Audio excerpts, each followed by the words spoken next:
Oi, gente, tudo bem com vocês? Bom, meu nome é Carol, ou melhor, Tia Carol, e esse é o primeiro vídeo aqui do meu canal de tudo um pouco com Tia Carol. Bom, falando um pouquinho bem rápido sobre o que é o canal, né?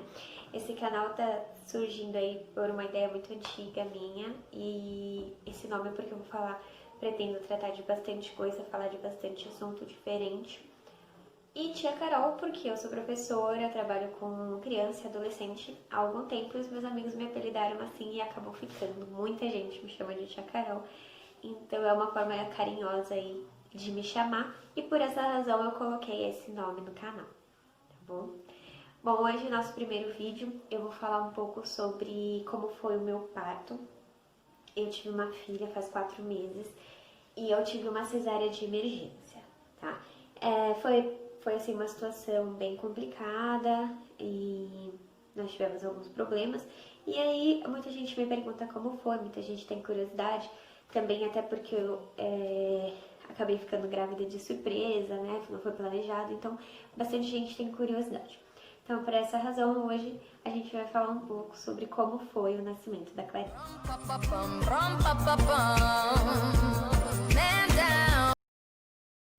Bom, gente, a Clarice nasceu no dia 23 de abril, numa quinta-feira. Como já era meio que esperado por mim, eu tive essa coisa de que dizem assim, uma intuição, sabe? Eu queria muito que ela nascesse nesse dia, porque dia 23 de abril é dia de Ogum, ou de São Jorge, dependendo da religião.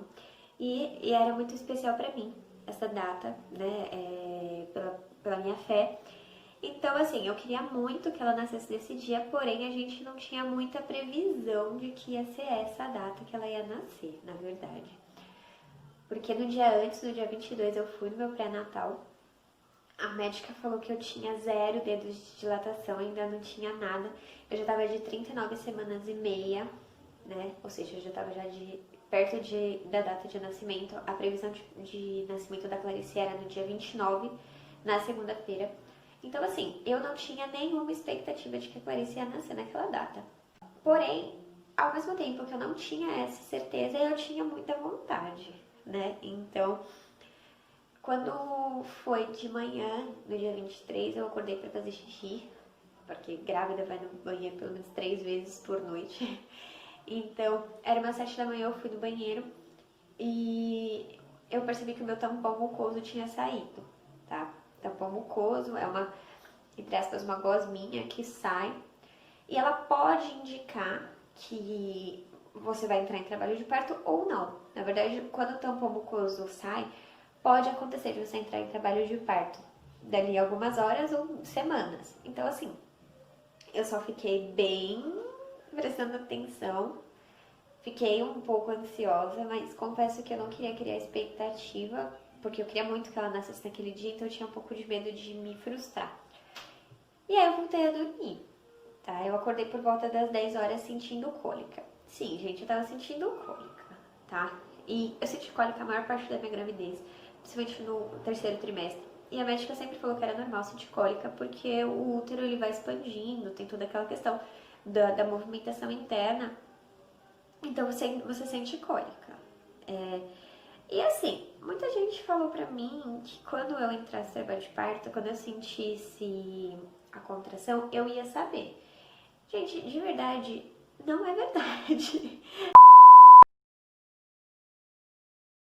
Não é verdade, não necessariamente. Porque eu, por exemplo, eu senti essa cólica, que até então era uma cólica normal, que eu já estava acostumada.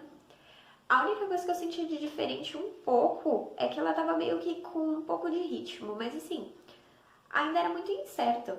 E pra quem nunca sentiu aquilo, tipo, você fica muito tempo se perguntando o que é aquilo que você tá sentindo. Óbvio, né?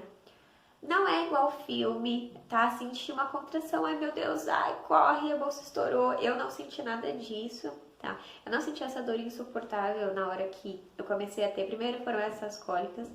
Eu comecei a prestar bastante atenção. Elas aumentaram um pouco de intensidade e eu comecei a cronometrar, como a minha médica havia me orientado, tá? E a orientação que eu tinha recebido da minha médica era que se eu tivesse entre 2 e 3 cólicas, entre aspas, durante 10 minutos eu precisava ir ao médico. Então, eu fui observando, eu tava muito ansiosa. Eu liguei pra minha mãe, eu fiquei andando no quintal, dando voltas no quintal. Até porque também é uma coisa que é muito característica, é que antes de você entrar em trabalho de parto, né, propriamente dito, você tem muita energia, você sente vontade, assim, de correr a maratona. E sim, isso pelo menos eu senti. E quando foi por volta das 2 horas da tarde, eu decidi ir pro hospital.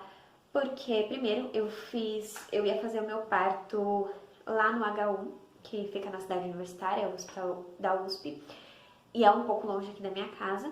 E porque eu já tava sentindo entre 2 ou 3 contrações no mesmo período, né, nos 10 minutos. E aí eu decidi ir, então eu peguei todas as coisas e a gente foi pro hospital. No caminho, então, das 2 às 3, mais ou menos, que foi a média de tempo que demorou pra eu chegar, a dor piorou muito.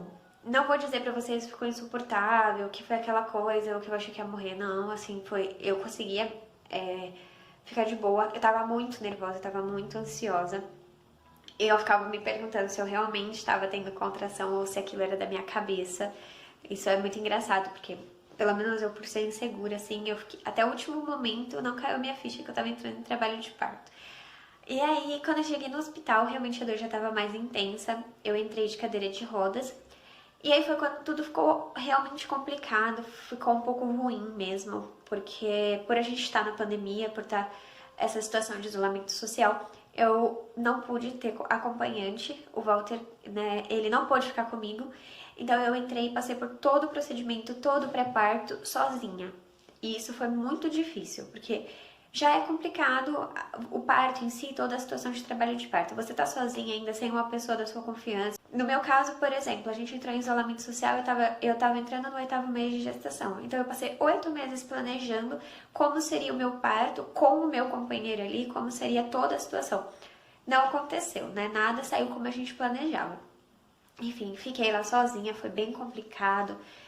Mas eu tava tranquila porque eu confiava bastante no hospital. Os profissionais também foram muito receptivos e me acolheram muito bem. E isso acabou me ajudando um pouco, me dando um pouco de segurança, tá? Mas assim, nada perto do que eu esperava, nada perto do que eu desejava pra mim. Eu logo fiz um exame de toque e as enfermeiras, né, as médicas me falaram que eu tava com 6 dedos de dilatação. A doida já chegou no hospital com 6 dedos de dilatação, gente. Assim, eu não tava sentindo tanta dor. A dor foi ficando pior conforme o tempo foi passando, óbvio. Por volta de umas 5 horas, mais ou menos, que a dor já tava bem intensa, eu dei uma andada pelo hospital pra dilatar mais e tomei um banho. Foi complicado tomar o banho, porque eu tava sozinha, né? Porque o ideal é você estar com um acompanhante, para o acompanhante te ajudando, né? No parto humanizado é uma das ferramentas, porque eu não quis tomar nenhuma medicação, eu não quis tomar nada que me acelerasse o parto. Eu não quis nenhum medicamento, nada que fosse intervenção não natural ali pro meu parto. Eu queria o parto mais natural possível e foi isso que eu tentei fazer. Tá? Então, o banho foi complicado porque eu tava sozinha, aí eu tive assim, a ajuda de algumas residentes, algumas médicas do hospital, que fizeram massagem, entraram até debaixo do chuveiro comigo, tá? Foi bem bonito, assim. Eu passei bastante mal depois que eu saí do chuveiro, porque a água ela tem que ser muito quente, e isso faz com que acelere muito, então acelerou muito, muito. De repente, assim, bum! Parece que tudo que eu não tinha sentido de dor eu comecei a sentir de uma vez depois da ducha e da massagem. Aí eu acabei passando bem mal, bem mal. Eu tava sentindo muita dor de barriga, o que, gente, eu vou deixar aqui, é um tabu, quase ninguém fala sobre isso. Mas é a realidade. A mulher que está em trabalho de parto, ela vai sentir dor de barriga, ela vai sentir vontade de fazer cocô. E ela vai fazer, na maior parte das vezes. E, infelizmente, a maior parte dos hospitais, principalmente dos hospitais particulares, existe um grande problema com relação a isso. Os médicos proíbem as grávidas, né, as mulheres que estão em trabalho de parto de fazer o cocô, ou eles muitas vezes fazem lavagem, o que é um absurdo, tá? Porque isso é natural. E foi isso que aconteceu, tá? Eu nunca imaginei nem que eu fosse falar sobre isso. Eu sempre tive muito problema com essa questão. Mas alguém precisa falar, né? É normal você sentir vontade de fazer cocô, é normal você sentir vontade de vomitar. Eu vomitei, eu fiz cocô, eu chorei muito, porque eu tava sozinha. Em vários momentos eu pedi, pelo amor de Deus, pra alguém deixar o Walter entrar, mas infelizmente não podia, né? Ainda naquele momento. Eu tava já com 9 dedos de dilatação e nada da Clarice descer. Eu já tinha feito de tudo, gente. Eu já tinha testado todas as posições, eu já tinha passado mal, já tinha vindo 350 médicos, eu já tinha feito vários exames de toque. Era quase 8 horas da noite, eu tava com 9 dedos e meio de dilatação e a Clarice não descia. E aí, a médica me sugeriu eu tomar uma anestesia para eu tentar continuar fazendo força, porque eu tava com muita dilatação, mas mesmo assim a Clá não tava descendo. E assim, era muito difícil, a gente não tinha certeza se o problema era que eu não tava tendo força suficiente para fazer ela descer ou se ela não conseguia descer. Mas, enfim, eu acabei aceitando a anestesia e tomar anestesia porque eu já tava esgotada. Eu tava, gente, com 9 dedos de dilatação sem ter tomado nada e a Clarice não descia. Tipo, era pra ela já tá saindo, sabe? E aí eu fui. Eu tomei a primeira anestesia por volta das 8. Eu não sei dizer especificamente, mas acredito que era por volta desse horário.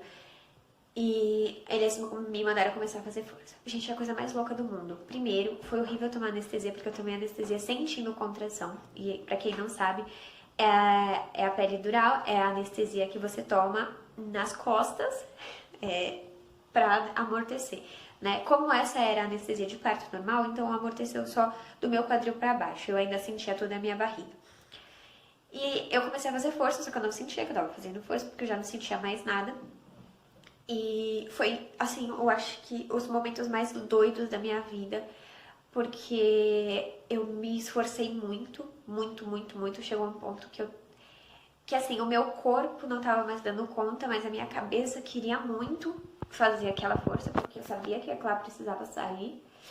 Então, eu tava cansada, os médicos falavam, vai, descansa um pouco, e eu falava, não, vamos de novo, vamos de novo, vamos de novo. Então, e o que acontece? Como eu não tava sentindo nada, a força que você tem que fazer é na hora da contração, né? E eu não sentia mais as contrações, eu já não sentia nada. Eu só tinha que fazer força, só que era uma força assim, gente, é uma força visceral, é uma coisa absurda.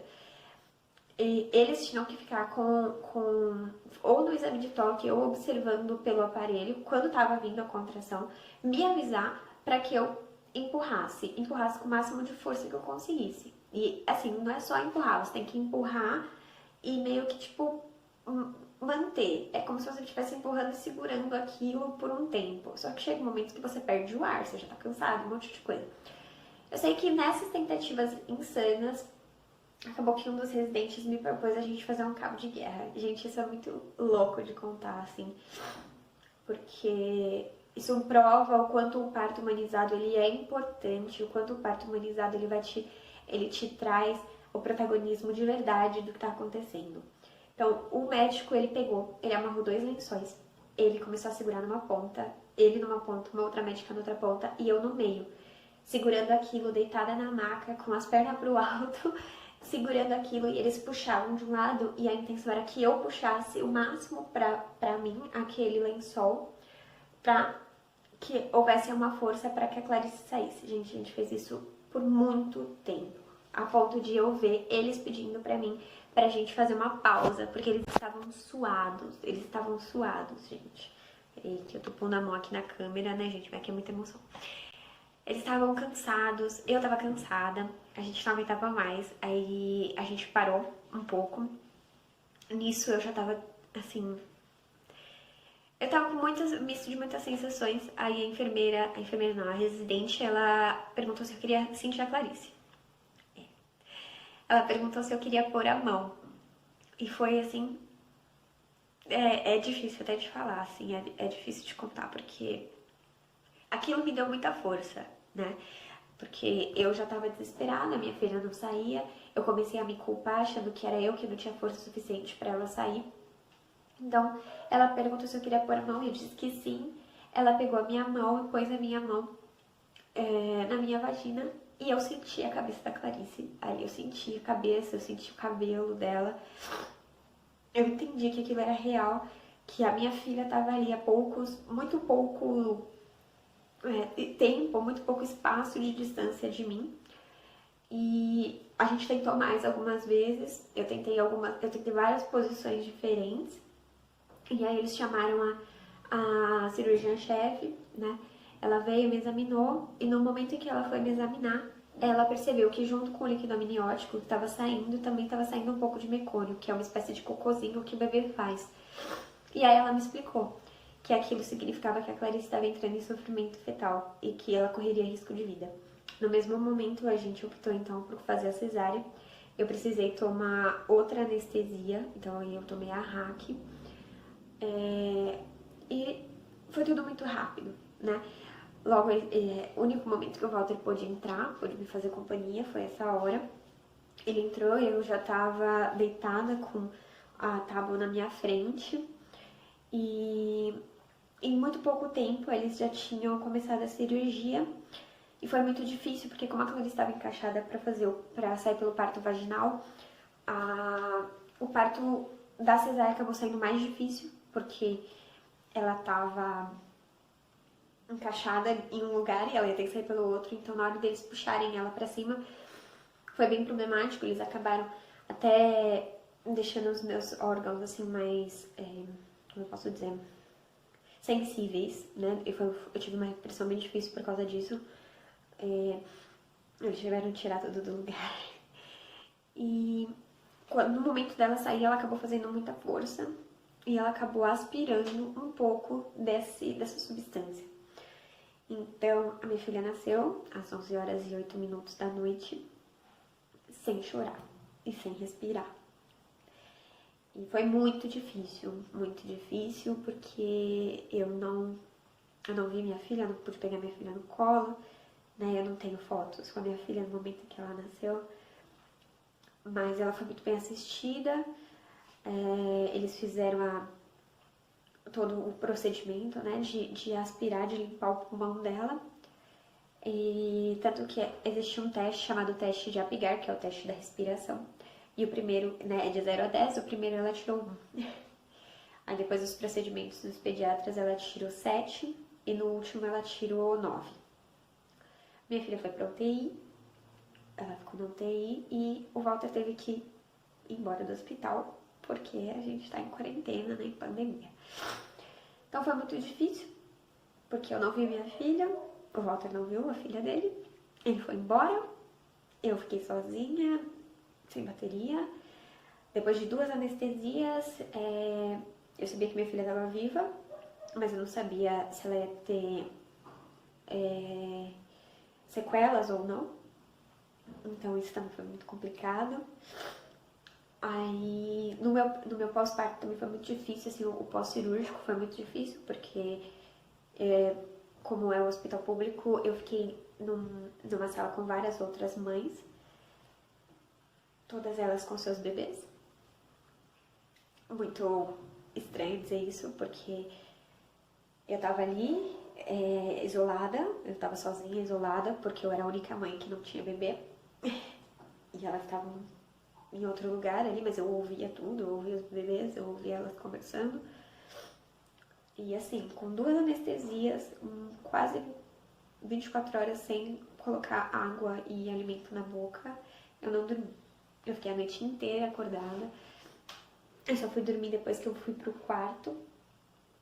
E um pediatra foi me falar que a Clarice estava bem, que estava tudo bem com ela. E aí eu tomei um banho e eu pude dormir um pouco. Gente, foi muito difícil ficar sozinha, ficar sem o acompanhante, porque eu tinha feito uma cesárea, eu tava extremamente dolorida, eu não conseguia fazer nada sozinha. Mas claro, isso também acho que até para um outro vídeo falar dessa parte.